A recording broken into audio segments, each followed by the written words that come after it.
सामान्य washing powder. प्रचारासाठी महाराष्ट्राच्या कानाकोपऱ्यात नेते हवेतून जाऊन धडकतात। प्रचारात सर्वाधिक व्यस्त असणाऱ्यांमध्ये राष्ट्रवादी काँग्रेसचे प्रदेशाध्यक्ष आर पाटील ही आहेत। आबांचा रोजच्या प्रचाराचा कार्यक्रम कसा असतो याची माहिती घेतली आमचे प्रतिनिधी शिवाजी मोहिते यांनी।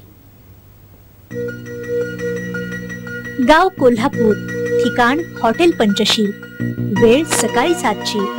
हॉटेलच्या स्वागत कक्षामध्ये राष्ट्रवादी काँग्रेसच्या कार्यकर्त्यांची गर्दी जमली आहे। रूम नंबर 302 मध्ये राष्ट्रवादीचे प्रदेशाध्यक्ष आर पाटील म्हणजेच आबा दिवसभराच्या राजकीय लढाईसाठी सज्ज होत आहेत। आबांच्या चहापानानंतर कार्यकर्ते त्यांच्या रूम मध्ये प्रवेश करतात।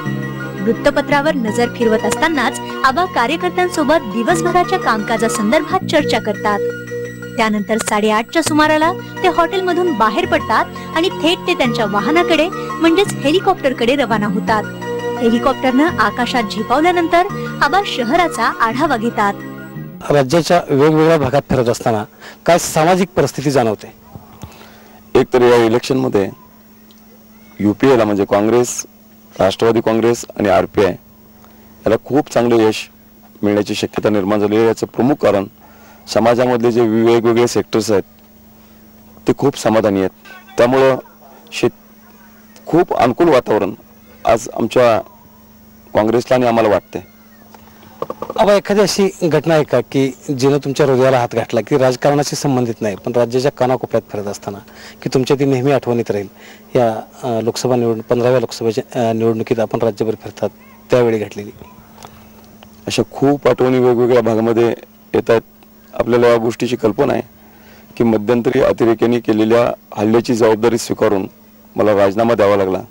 पण मराठवाड्यामध्ये फिरताना एक अतिशय गरीब माणूस की ज्याला पोलिसही माझ्याजवळ येऊ देत नव्हते पण त्याची यायची इच्छा लक्षामध्ये घेऊन मी त्याला जवळ बोलवलं, तो रडायला लागला।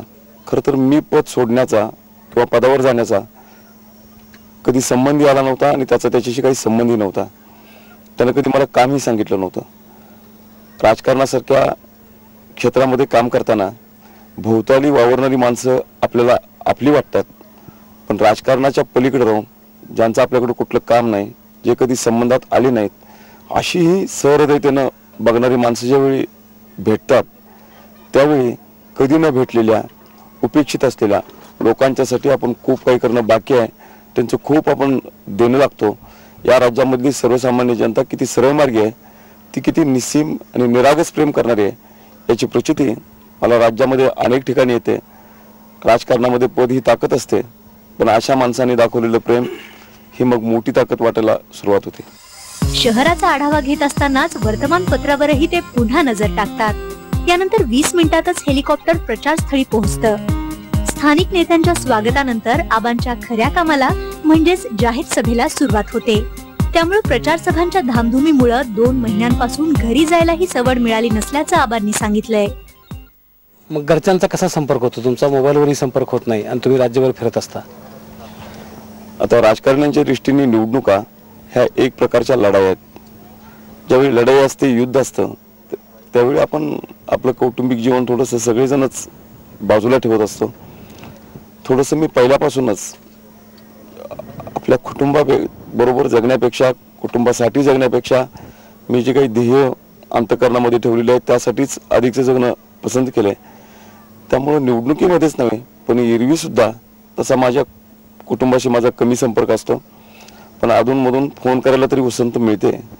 पण एक तर 10 वाजेपर्यंत रात्री सभा संपतात आणि त्यानंतर उद्याचं नियोजन, रुसवे फुगे, कार्यकर्त्यांच्या गाठीभेटी यामध्ये कधी रात्रीचं 1 वाजतं हेही समजत नाही आणि सकाळी 7 वाजता उठवण्यासाठी दुसरी शिष्टमंडळ आलेली असतात।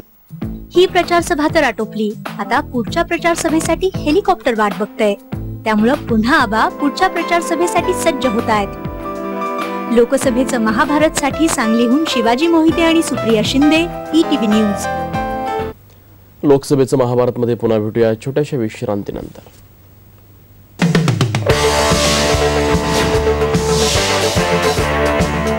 स्नेहा, एक साबण आण ग। Okay mummy.